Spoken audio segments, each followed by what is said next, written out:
The Holy Gospel according to St. John, the 15th chapter. Glory to you, O Lord. Jesus said, I am the true vine, and my Father is the vine grower. He removes every branch in me that bears no fruit. Every branch that bears fruit, he prunes to make it bear more fruit. You have already been cleansed by the word that I have spoken to you. Abide in me as I abide in you. Just as the branch cannot bear fruit by itself unless it abides in the vine, neither can you unless you abide in me. I am the vine, you are the branches. Those who abide in me and I in them bear much fruit, because apart from me you can do nothing. Whoever does not abide in me is thrown away like a branch and withers. Such branches are gathered, thrown into the fire, and burned. If you abide in me, and my words abide in you, ask for whatever you wish, and it will be done for you. My Father is glorified by this, that you bear much fruit and become my disciples. The Gospel of the Lord. Praise to you, O Christ.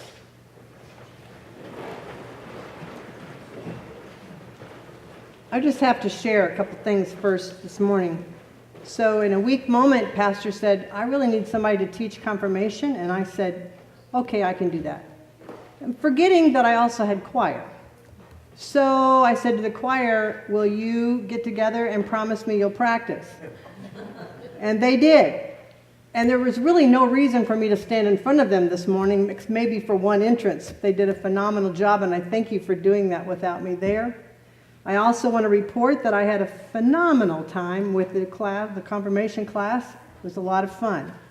I have memories of some that weren't that much fun, so I thank them for that too. On Friday, I turned 64.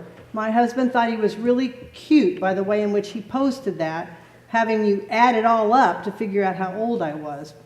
64 years old. Sometimes it's hard for me to imagine that I've reached that age. As I looked over the people who posted on my Facebook that day, I was reminded of all the relationships that I have had, all the places that I've been, all the jobs I've had, all the opportunities I've had to experience. In the past 42 years, I have taught in 7 schools in 3 states. I have served 6 churches in 4 states. And now I assist about 200 households throughout the state with health insurance. So you can say my journey has been rather interesting. And I think I probably heard from one person at least in each one of those experiences that I've had. My stole I wear today is also a part of that journey. The stole was passed around a congregation, unbeknownst to me, as they put together symbols that would symbolize what it is to be in ministry. And for months, they passed that around from household to household as they each took turns embroidering a symbol on this stole. So I can't imagine some of the thoughts that might have been going through some of those people's heads as they did that, and possibly the prayers. Now, in my current occupation, I spend a lot of time getting to know and understand the ins and the outs of the Affordable Care Act. I've spent hours figuring out the marketplace and maneuvering around that healthcare.gov. I've got to know how it works so that I can help my clients figure out how to get health insurance and the best thing to do for the families. This is a system. It's a system of qualification, and it requires individuals to have a minimum income. They either have to have a job or be receiving Social Security, have some kind of retirement, or some proof of income. In fact, I will spend from January through March assisting clients who are required to verify some bit of information, whether that be identity, whether that be proving their income, whether that be showing that they are no longer incarcerated. We spend that time getting those documents provided. There are deadlines. And if they don't provide the right verification, they miss a deadline, then they lose the premium tax credit, which is there to reduce the premium and make it affordable for them to have health insurance. Now, you have to prove who you are, and if you can't, you will not reap the benefit. This system demands accountability. It demands honesty. In other words, there's no fake news when it comes to doing one of these. And when a person has verified their income or their identity, the system will work. But if a person, like I said, ignores that deadline, they lose it all. Now, they can appeal, and they may win the appeal, but they will likely not. It sounds a lot like our gospel lesson today. Jesus is talking about a system where the final result is bearing fruit. Many of us right now, as Joyce just pointed out, we're in a planting mode right now. Some of us may be planting a little patch of dirt, while others are planting acres of dirt. But we are all who are doing that are in a state or watching others as they are in a state of preparing the ground and choosing the seed and planting and then waiting for the rains to come, praying for soaking rains and not downpours, delighting in sunshine and hoping for that first green sprout to form.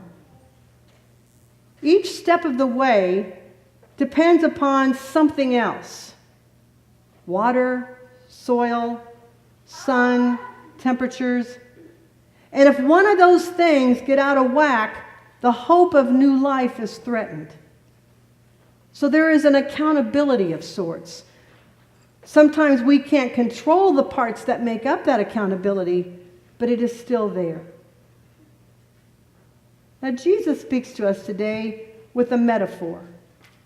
He uses the metaphor of a vineyard, a symbol of growing, as an example of a system of our life. He breaks it down into three parts. There's the vine grower, who Jesus says is like God. There's the vine, who Jesus says is like himself. And there are the branches, which is all of us, that grow from the vine. But even more importantly, we're not just growing. We are branches that are bearing fruit. And with that, there comes an expectation. Branches that bear fruit. There's hope in that statement, that we will be branches that bear fruit. Those branches over time will be affected by the amount of water they receive, the amount of sunshine, the effects of weather, wind, hail, rain, and they will be affected by the care of the vine grower. It's a system, interlocking. It's a system where the effects of life and death are documented as that vine and those branches grow. And as those branches grow and twist, they come in contact with other branches. They receive support as they are twisted along that network of support. Now, metaphors are interesting, and they're also limited. Jesus used them quite often as a way for people to understand a new thing, as a way for them to grasp a new and exciting understanding of God, because most of the things he had to say were new. He used metaphors to help the people understand their roles, their identity as children in this kingdom. I believe it's still valuable for us today. I believe it's a challenge for us to understand ourselves as branches. You see, I think many of us think of ourselves as the vine grower, the one in charge. Now, we may not be the congregational president, you may not be the chair of any committee, and you may not be on council. But I believe we understand the vine grower, the one in charge. Of course, we have to be, to some extent. We have to be the one who organizes the household, the one who keeps track of the finances, the one who raises the children. We have to make sure things are under control or do whatever is necessary to keep those things under control. But when it comes to being those branches, I believe the challenge lies on us allowing growth to happen. We would rather control how that vine grows. We would rather determine the decision of how it should grow, who gets to grow, what that branch should look like, trim it up when it gets shaggy. But that is not our job. Instead, we are given the opportunity to grow, to meander down that vine, taking along the gifts that we meet, of the people we meet, growing and learning something we didn't know before, challenged by the thoughts of others and letting them soak in and maybe become a part of what we believe. We have the opportunities of growing in this wonderful system that God's put before us. And with that growing comes the opportunity for change. It gives us the messiness of life because of the people we're going to meet. And there's also the things like the awesome sunrises and sunsets that will surprise and astound us. The joys and surprises of the people who surround us. And along the way, we will offer fruit for others. We will be the bearers of love and of peace and of knowledge and of mercy and of justice and of hope. We are a part of this system, a system whose purpose is to bear fruit, a system that expects us to grow.